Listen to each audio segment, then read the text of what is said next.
this study on the news consumption habits of millennials and the digital natives of the Gen Zs was conducted across the 3 countries in East Africa.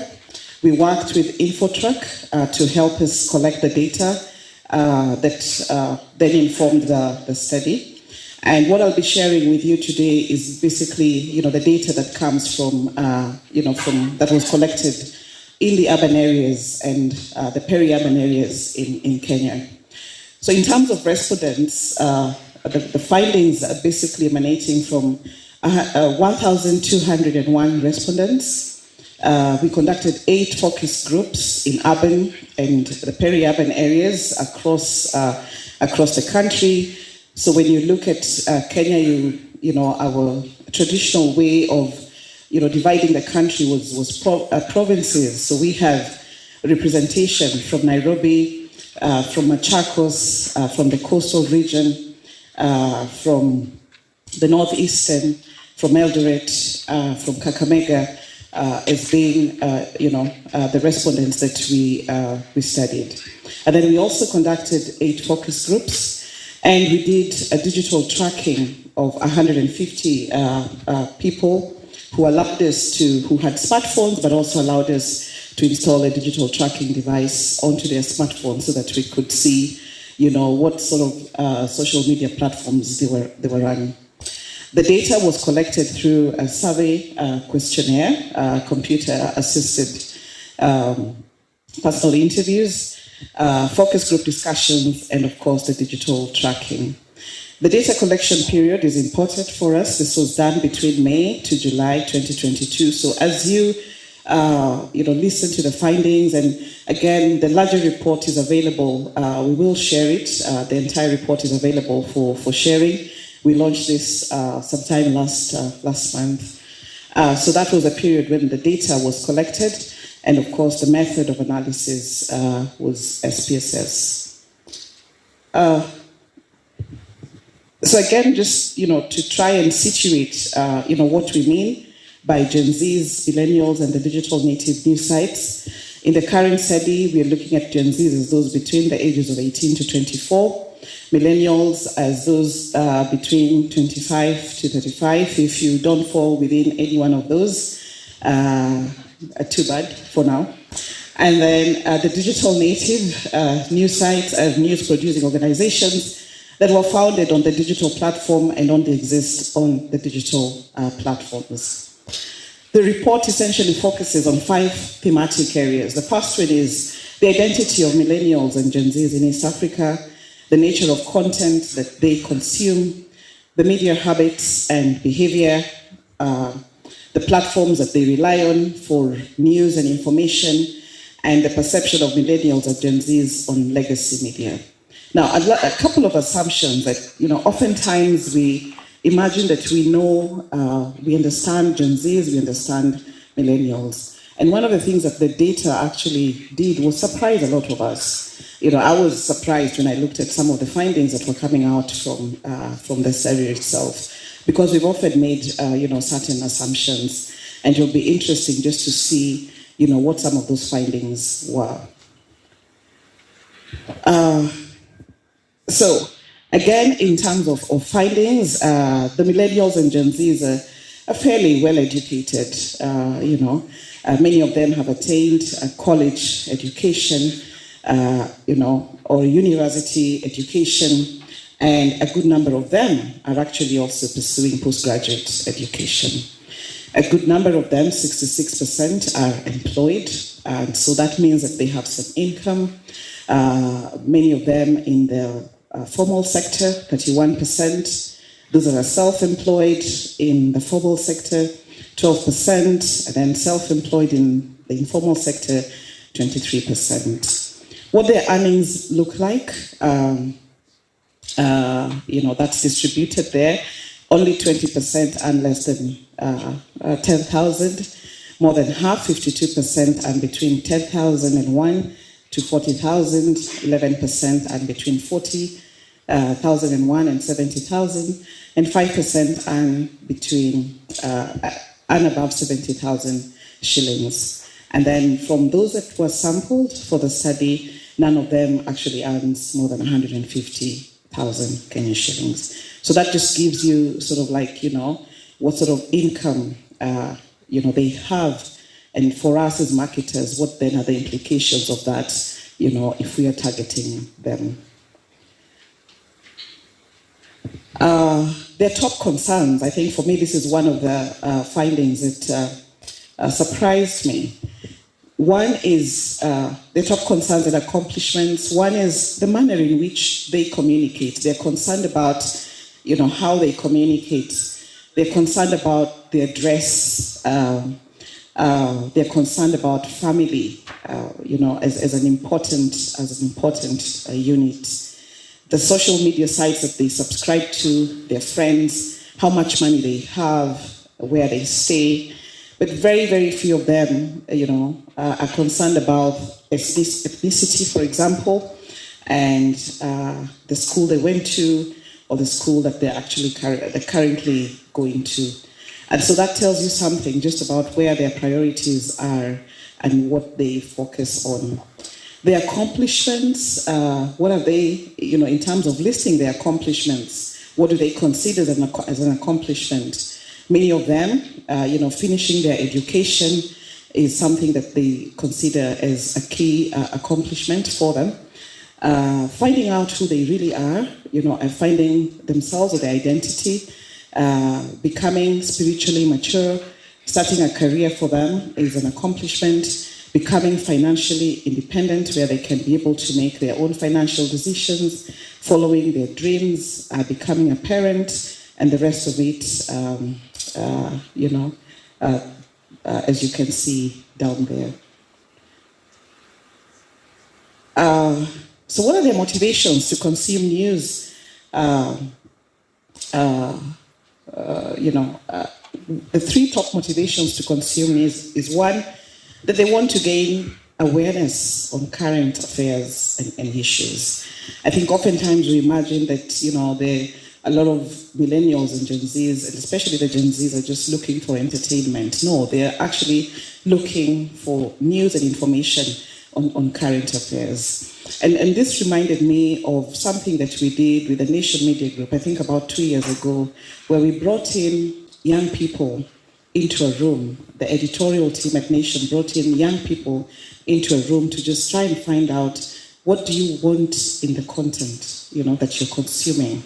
And it was so interesting that, a lot of them were concerned about politics, about the environment, about health, about governance, as opposed to what we often assume is just, entertainment for them.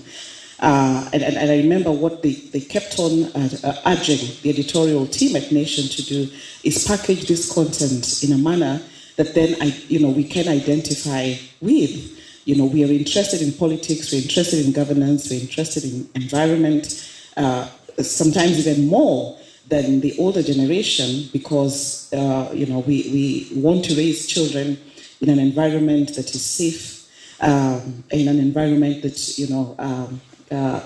or in a context that is sensitive to issues around the environment. So it was quite an interesting forum that we had with them. And I think the findings here, sort of tie to that conversation that we had. They're seeking knowledge and they want information that will help them attain, their personal goals. It was also interesting that the top three issues that millennials want the media to cover extensively is how to make money. Now, realize that the context in which the study was done in terms of time, would also play a factor here. Financial independence and, of course, saving and investment. So when you look at those three issues, I think the common denominator there is financial security or being able to make some money, being able to be financially independent, and then, of course, being able to invest and save.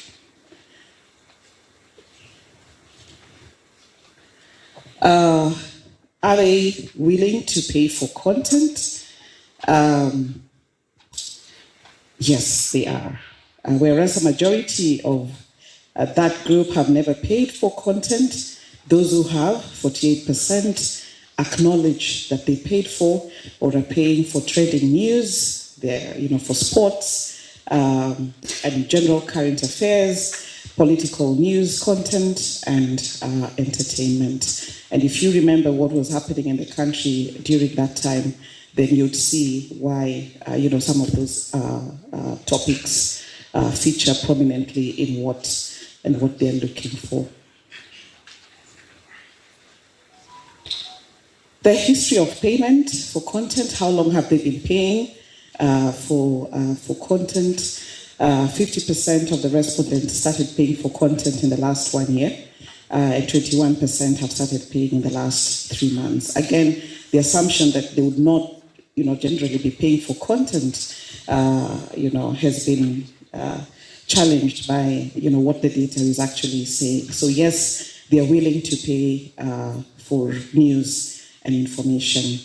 I guess the question is, how much would they be willing to pay?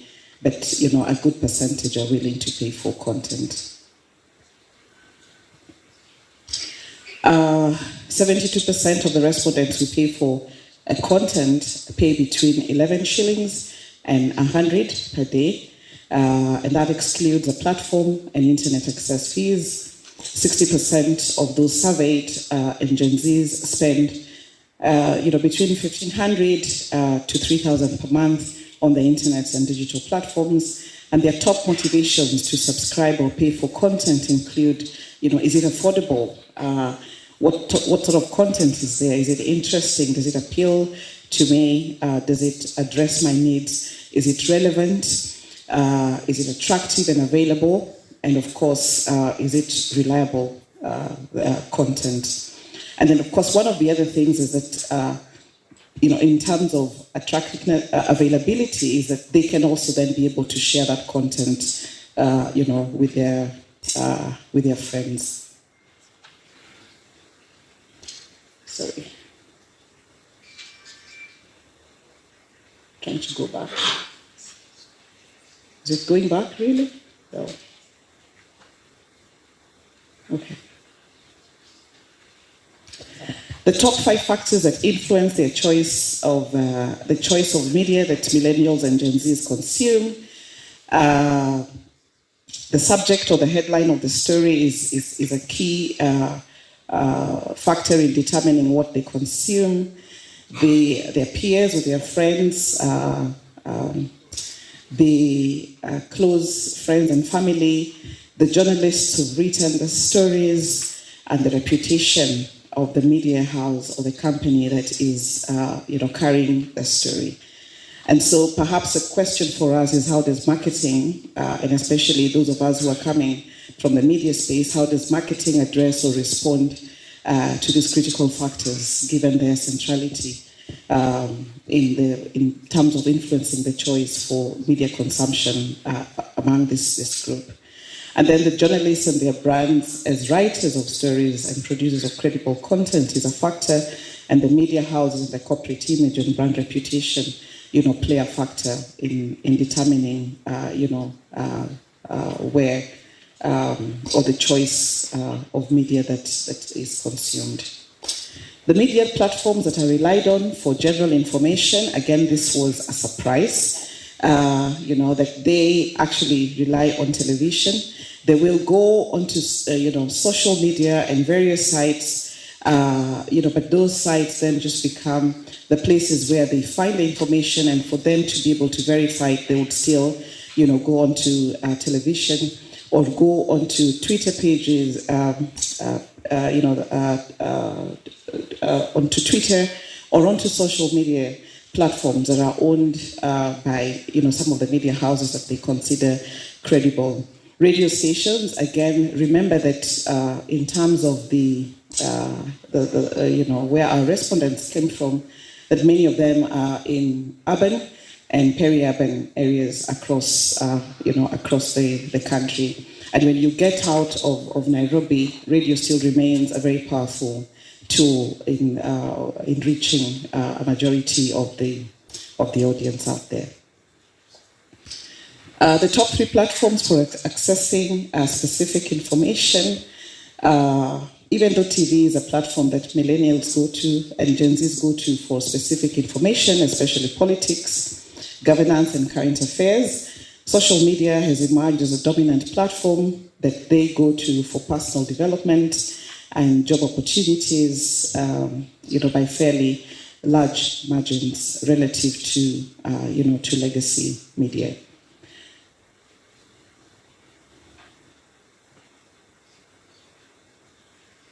Okay, what am I not doing right? Okay. The platforms they rely on for news and information, for news and entertainment, social media, again, still featuring quite strongly because they want content that they can consume, but at the same time engage with. They can comment, they can like, they can share, and engage with that content.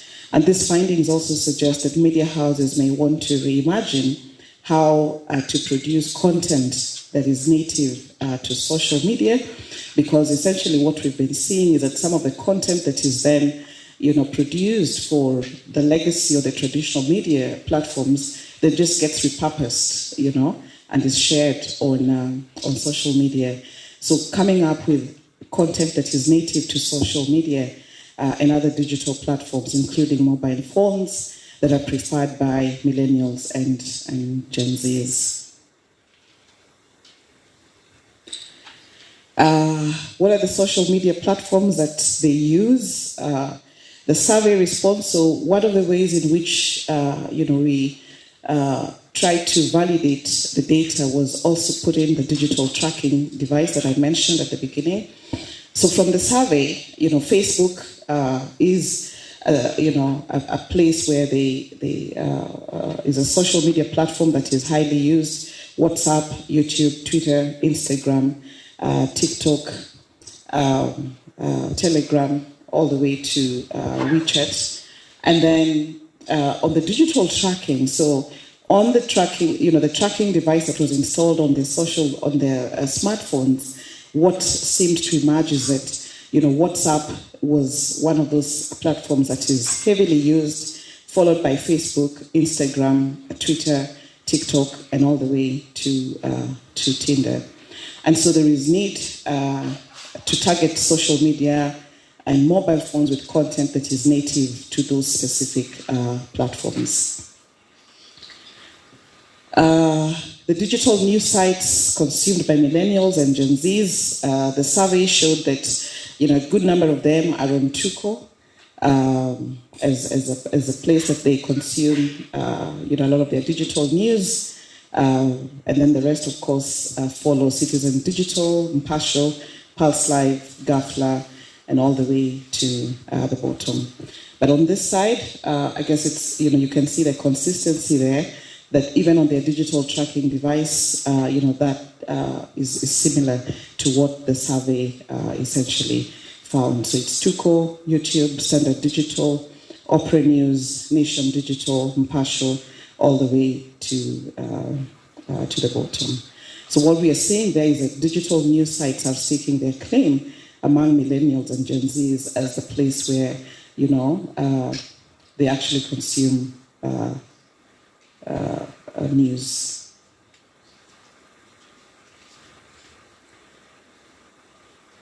I think I missed a slide there.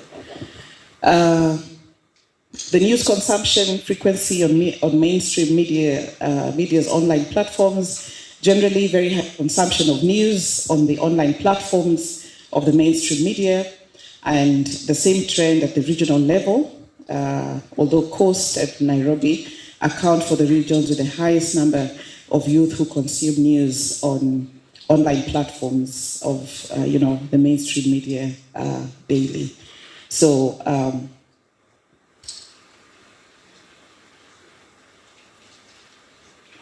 relevance, credibility, and balance of news by legacy or mainstream media. A majority of those that we surveyed agree that the news on legacy media platforms is relevant to them, is credible, is reliable and trustworthy and balanced. But it was also interesting that there was also a significant percentage who may not have a favorable perception of legacy media. About 41% were either indifferent or disagreed with the statement that news in legacy media is relevant to them. So there is some work, for what we are calling the legacy media to do, just to be able to ensure that that percentage, because that's a critical mass, find that content unfavorable.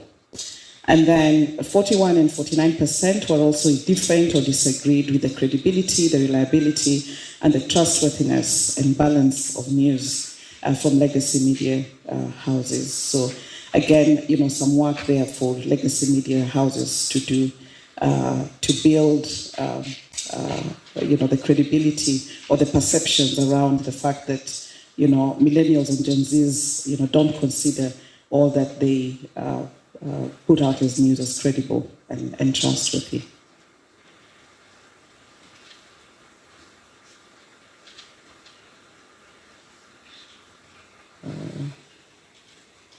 Okay.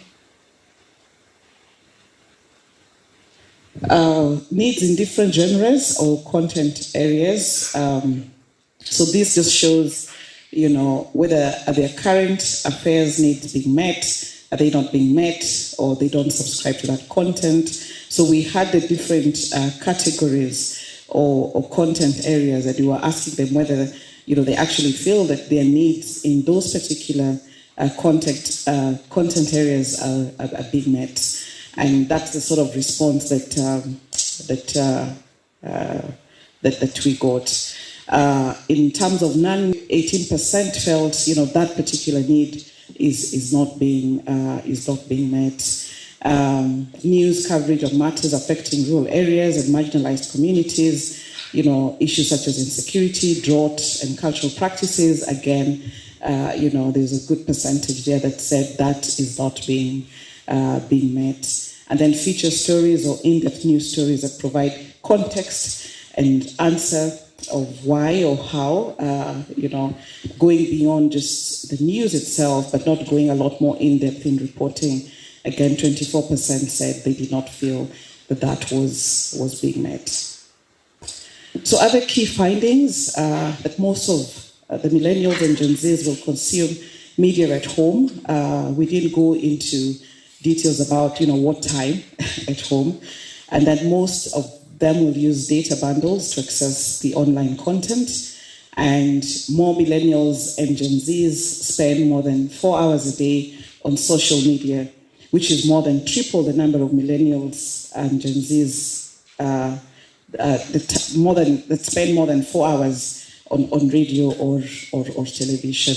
So they are spending more than 4 hours a day on social media. And that then tells us, if you're marketing or if you're thinking about reaching them, then where should we go?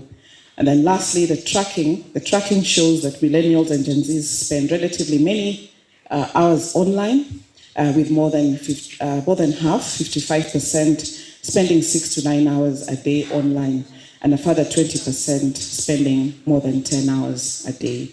So essentially they're online a lot, and they're on social media, quite extensively.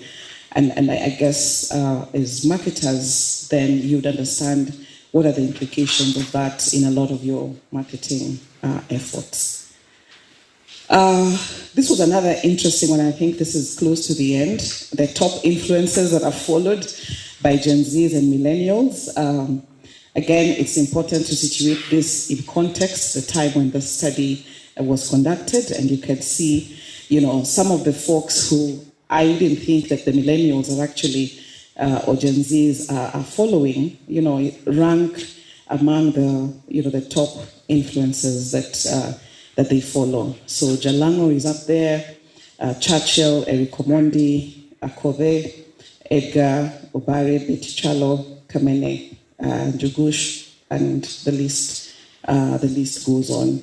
So this was, again, one of those moments where, the data just surprises you in terms of who they seem to be following. And I think I will stop there and